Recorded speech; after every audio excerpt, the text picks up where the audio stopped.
Национальный чемпионат «Молодые профессионалы» WorldSkills Россия – самые масштабные в нашей стране соревнования профессионального мастерства по мировым стандартам WorldSkills. Они проходят среди студентов колледжей, техникумов и училищ в возрасте от 16 до 22 лет. Школьники от 10 до 17 лет тоже участвуют в этом чемпионате. Финал 9-го национального чемпионата «Молодые профессионалы» WorldSkills Россия состоится в Уфе с 21 по 25 июля 2021 года. За 100 дней до этого глава Башкортостана Ради Хабиров встретился с региональной сборной и дал старт обратному отсчету. Сейчас по всей стране идут отборочные чемпионаты. Формируются как раз сборные региональные. У нас сколько здесь? 300 ребят? 200? 301 человек. Зарегистрировано у нас здесь, со всех муниципалитетов, со всех городов. Сегодня с утра все ехали. Вот это как раз те люди, еще много здесь нет, они многие на чемпионатах как раз. Вот в Петербурге сегодня проходит. Поэтому здесь уже 30 апреля отборочные будут идти. Угу. Вот она армия, да? Да, будущая армия. Здравствуйте. Ну, сейчас ребята Вообще. попасть на чемпионат это уже круто. Сложно.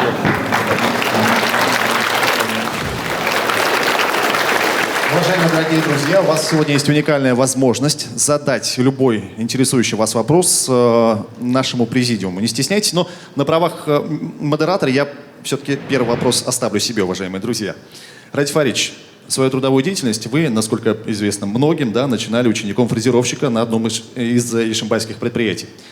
Честно, скажите, пожалуйста, у вас остался интерес к этой профессии? Бывает, что нет-нет, да по воскресеньям в свой выходной вспоминаете вот эту свою первую профессию?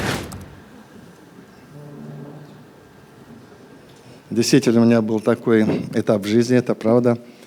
Я поступал в ВУЗ, в технический ВУЗ, не поступил. И я прекрасно понимал, что мне нужно идти в армию, и перед армией я не буду же сидеть дома. И вот думаю, пойду-ка я на завод. Мне было интересно посмотреть.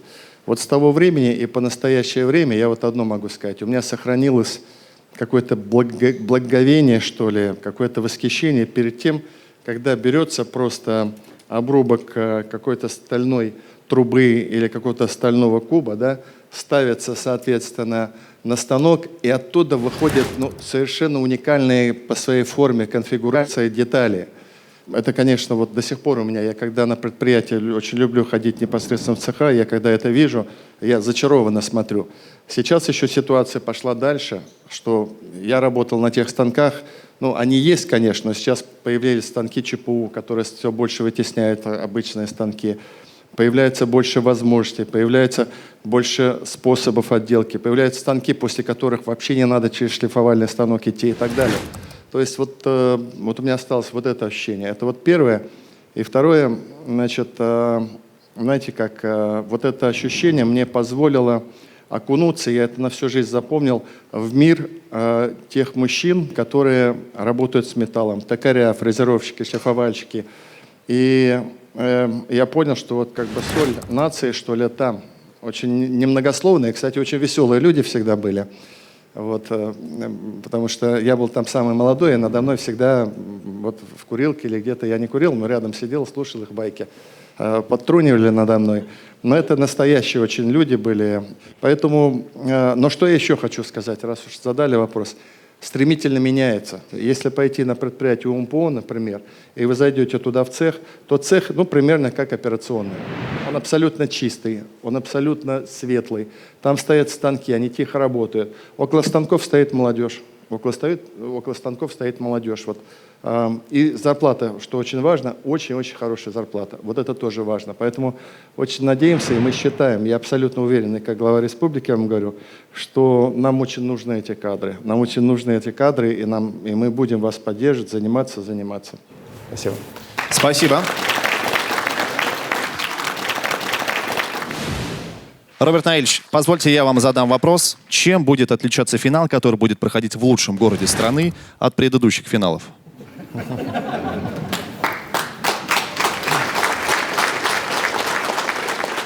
Знаете, я очень ценю в людях профессионализм. И вы, конечно, супер модератор. Так задать вопрос, что, начиная на него отвечать, ты автоматически признаешь тот вопрос, который вы задали. И вот смотря так, ну, вот, положа руку на сердце, смотришь, ну, в чем-то вы действительно правы. Понимаете, сейчас мы находимся в фазе, когда вот сравнивать, например, с 2020 годом, ну, вообще бесполезно.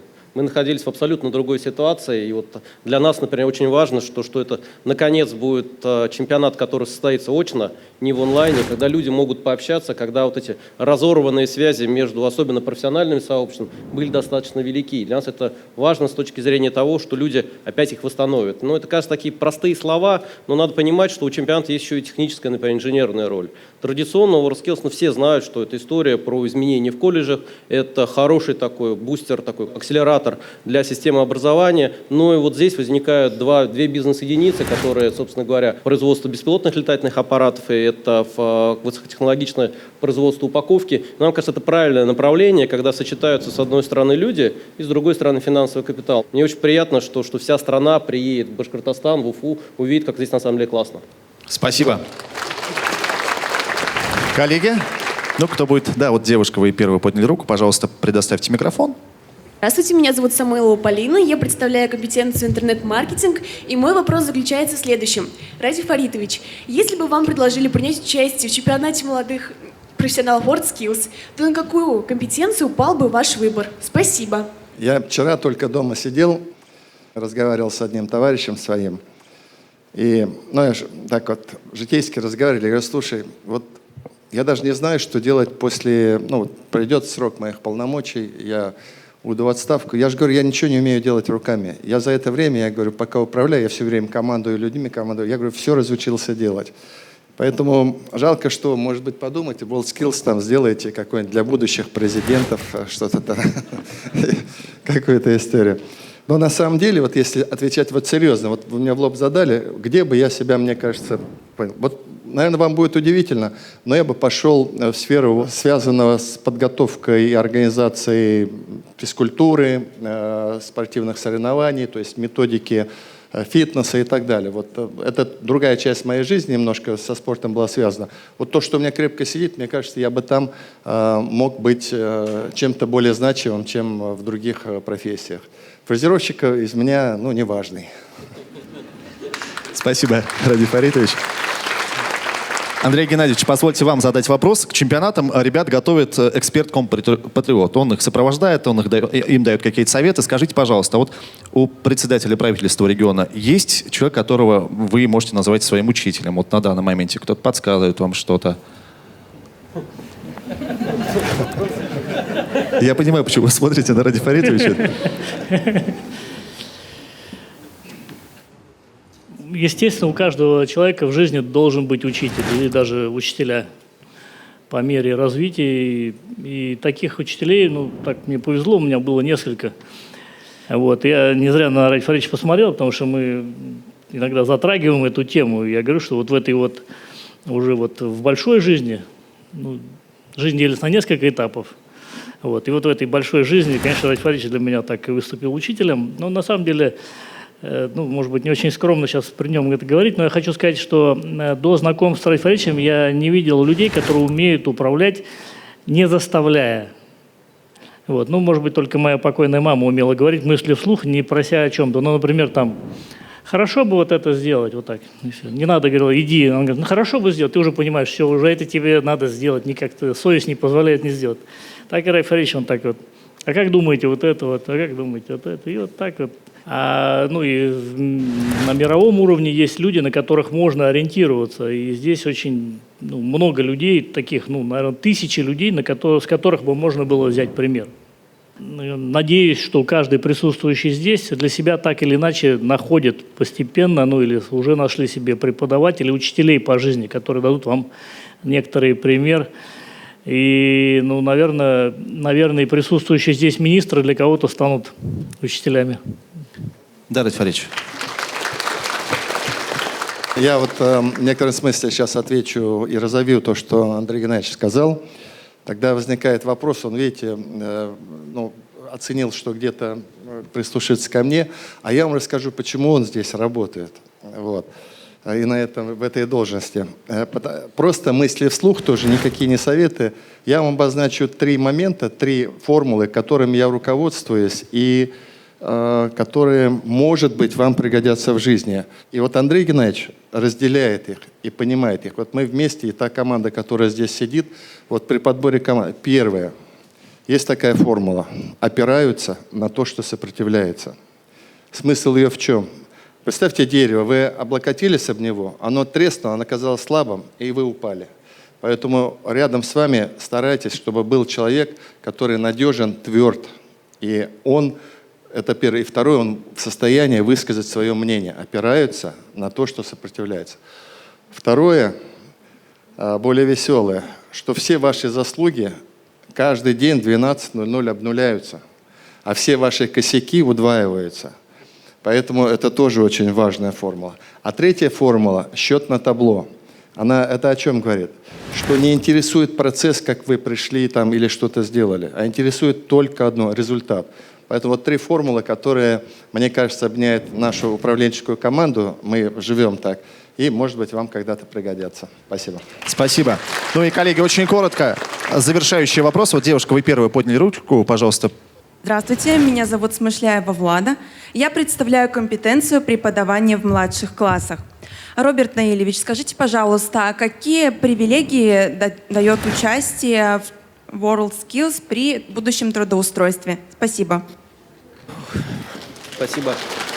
Ну, вы знаете, с такой профессией, как у вас, я думаю, проблем вообще нет. То есть в Российской Федерации резкий рост количества людей, которые занимаются преподаванием в школе, и, собственно говоря, наша система образования растет, это отрадный факт. Если говорить про чемпионов, да, или даже участников финала, то, как правило, это для вас прекрасная возможность вашим же работодателям показать себя. По итогам чемпионата мы даем документ, называется Skills Passport, в котором мы расписываем навыки конкурсанта или студента, потому что можно и не в рамках чемпионата это сделать, где можно посмотреть, что вы на самом деле умеете делать. И в сравнении, ваша компетенция российская, поэтому это с лучшими российскими аналогами, а у тех ребят, которые есть мировые аналоги, можно сравнить себя с миром. В принципе, все в ваших руках. Главное, достигайте приличного результата, фиксируйте его, и дальше у вас проблем не будет. Спасибо. Спасибо, Роберт Наилевич. Ради Фаритович, ну и мы попросим вас в завершении нашего диалога пару напутствий нашим молодым конкурсантам. Пожалуйста. Ну, конечно, я желаю удачи. Знаете, что я самое главное вам хочу сказать?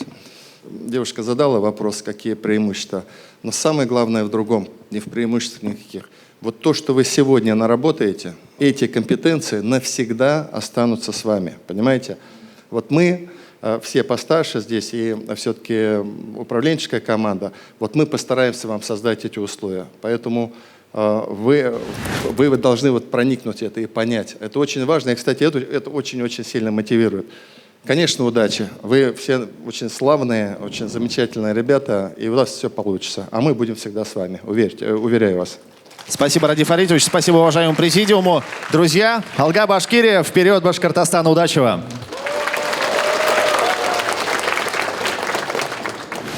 Радик Фаритович, вас молодежь сегодня в тупик не поставила вопросами? Нет. Так вы задумались? Это же молодежь, да. Вообще мы от чемпионата что ждем?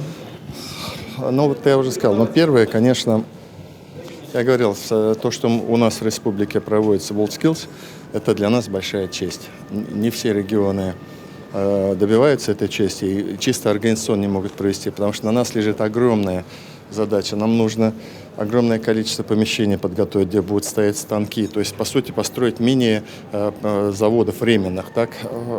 Поэтому второе, это то, что после WorldSkills у нас все-таки останется бизнес-наследие. То есть практически останутся те идеи, которые уже быстро реализуются непосредственно в предприятии, которые будут уже материальные ценности проводить. В данном случае беспилотные вертолеты, упаковочный проект и так далее. И четвертое, третье, это то, что, понимаете, всегда бывает так, когда мероприятие проводится на территории какого-либо региона или страны, это поднимает воодушевление тех, кто живет в этом регионе. Поэтому я думаю, что это воодушевит наших, прежде всего, участников WorldSkills, потому что дома же и стены помогают. Поэтому мы надеемся, что наши ребята и достойно выступят, и достойно представят нашу республику.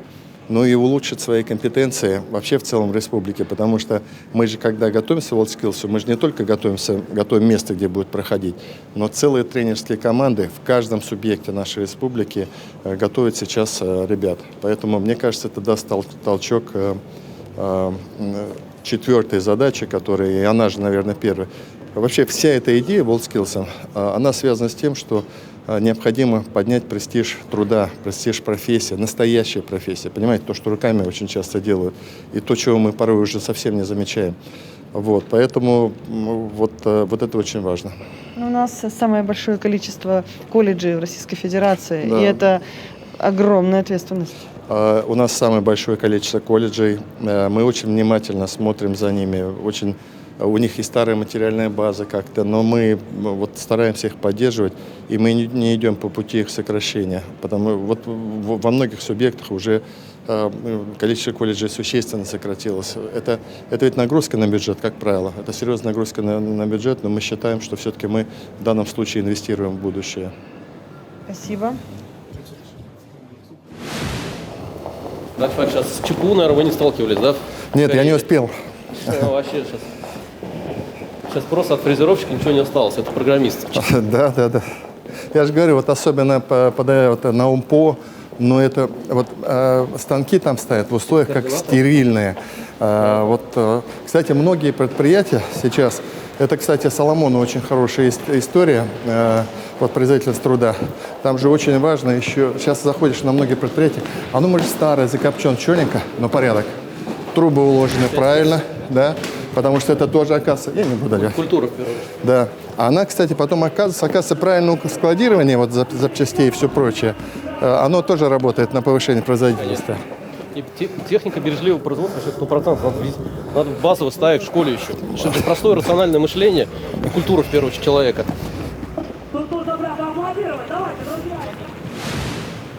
Скажите, пожалуйста, вы человек опытный в данном направлении. Чего ждете от форума, фестиваля здесь, в Башкортостане? Ну, вы знаете, мне кажется, народ так заждался по очному общению, что в первую очередь даже ждем праздника, чтобы люди могли увидеть друг друга, обменяться практиками, которые скопилось достаточно время. Ну и, безусловно, высокого уровня. Нам Российская Федерация сейчас одна из лидирующих в WorldSkills. Мы должны показать, что несмотря на все изменения, на проблемы в экономике, мы до сих пор очень крутые. Ну, крутые рабочие специальности, без них никак, несмотря на компьютеризацию повсеместную. Тут двунаправленный процесс. С одной стороны, профессии меняются, а с другой стороны, действительно, у нас очень много программистских специальностей, вы увидите. Я думаю, Спасибо. что вы готовы? Поехали!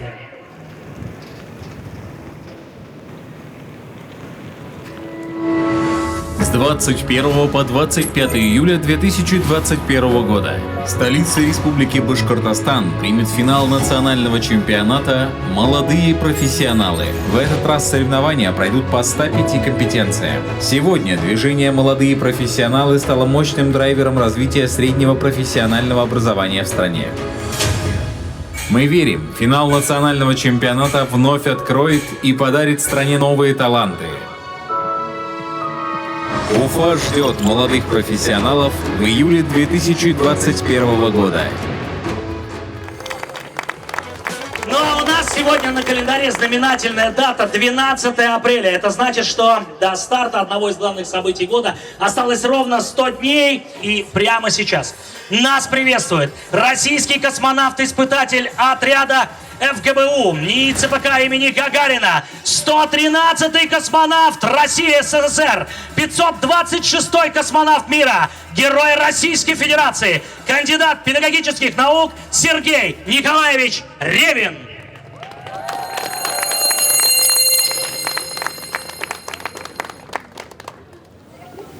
Привет, Башкортостан! Привет, Уфа!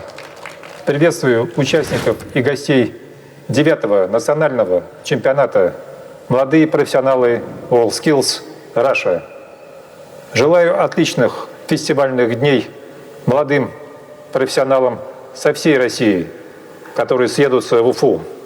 Желаю высоких и счастливых полетов в жизни, интересных и важных открытий в деятельности, верных настроек только на победу. Да пребудет с вами энергия космоса. Привет, Россия! Алга, Башкортостан. Ну что, родные, под ваши аплодисменты мы приглашаем на сцену главу Республики Башкортостан Хабирова Радия Фаритовича и генерального директора Агентства развития профессионального мастерства WorldSkills Россия Уразова Роберта Наилевича.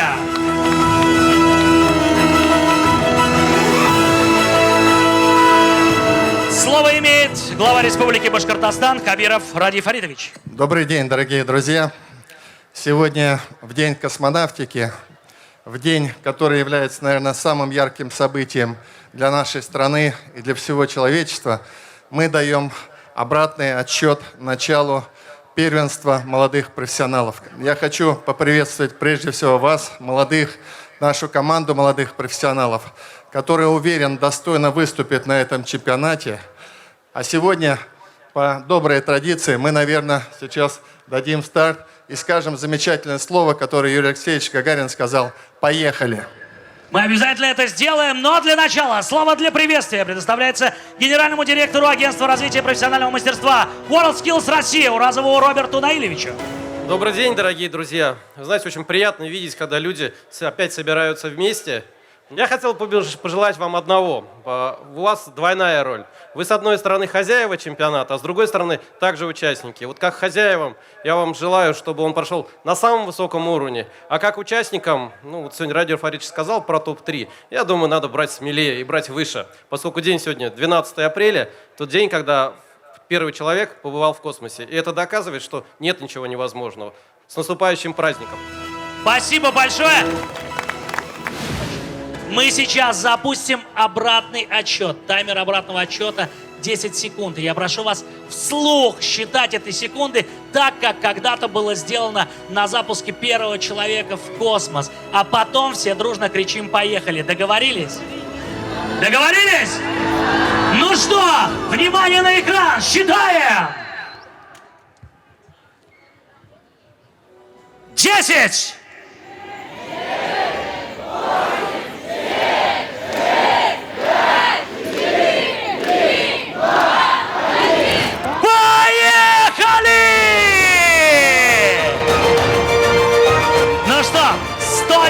Обратный отсчет запущен. Я благодарю вас, Радий Фаритович. Благодарю вас всех, дорогие друзья. Здравствуйте, вы помните меня? Я к вам Я сейчас подойду к вам. Не уходите, я сейчас вернусь. Андрей Геннадьевич, вы как председатель правительства, как оцениваете то, что сейчас происходит на площади у памятника Салавата Юлаева? Ну, я как человек, который стоит во главе оргкомитета, понимаю масштаб и цели и задачи этого мероприятия, но думаю, что многие еще недооценивают важность как для нашего региона, так и в целом для Российской Федерации. В последние годы рабочие специальности, рабочие профессии не были так популярны, как это необходимо. Возможно, без тех рабочих специальностей, которые нужны для того, чтобы производить технику, управлять сегодняшней техникой, без таких компетенций невозможно двигать страну вперед. И Башкортостан, конечно, не мог обойти мимо это направление. Работа у нас и так всегда происходила, производилась. Но это мероприятие, это как бы некое кульминационное такое действие, которое покажет всем, что Башкортостан, он на самом деле на высоком уровне уже находится. В общем-то, чем больше узнают о Башкортостане, тем больше мы продвигаем нашу экономику, наши красоты. И как раз, приехав сюда около 5000 участников и других зрителей, это, конечно, будет большое продвижение. Я уж не говорю о том, что этому мероприятию будет внимание уделено везде в Российской Федерации, руководством страны, ну и, в общем-то, за рубежом его увидят. Поэтому это очень большой вклад в развитие нашей республики. Ждем. Да. Желаю удачи. Как вы увидели, география обширная, но и нужно сказать... А у кого фотоаппарат? Отлично, все смотрят на меня фото. Раз, два, три, все сюда смотрим. Отлично, поднимаем руки, ребят. Отлично, спасибо. Спасибо, ребята, удачи вам. Спасибо. Давай, догоняй, на ходу, иначе... Есть? Вот. Радий Фаритович, вас не отпускает, как всегда. Да. Я бы остался еще, но надо спешить. Я вижу, этот протокол безжалостный. Спасибо. Спасибо. Радий Фаритович, ну дали старт. А? Дали старт? Дали старт, да. А теперь что? Уф. А теперь самое тяжелое начинается. Потому что мы должны обеспечить за 100 дней, по сути, построить несколько мини-заводов. Мы уже начали, разумеется, эту работу. В Уфе здесь? В Уфе, в районе Костромы. Вот, поэтому, Обеспечить возможность проводить соревнования, состязания. Да. Ну что ж, спасибо, справимся. Стараемся, все получится. Конечно, Все получится. спасибо. Самое главное, я за ребят рад очень. Ну здесь настрой Для такой, них что это сомнений нет. воодушевление. Знаете, для многих из них это способ самовыражения в том числе. И они начинают понимать, что будущая их профессия нужна и уважаема в обществе. Вот это еще очень важно. Вот, наверное, самое главное в этом конкурсе. Ну, сегодня вы говорили такие слова, которые на самом деле вдохновляли, я бы так сказала. Говорили о том, что мы это для важно. этого пришли, мы всем правительством сюда пришли сегодня, чтобы поддержать ребят. Мы еще за них все глотки сорвем и так далее. Еще и про ваше прошлое тоже вспомнили, про фрезеровщика. И вы признали, что вы так себе специалист были. Что есть, то есть. Как говорится, зато что вы- выросло, то выросло. Зато вы глава региона. Ничего. Спасибо. Спасибо.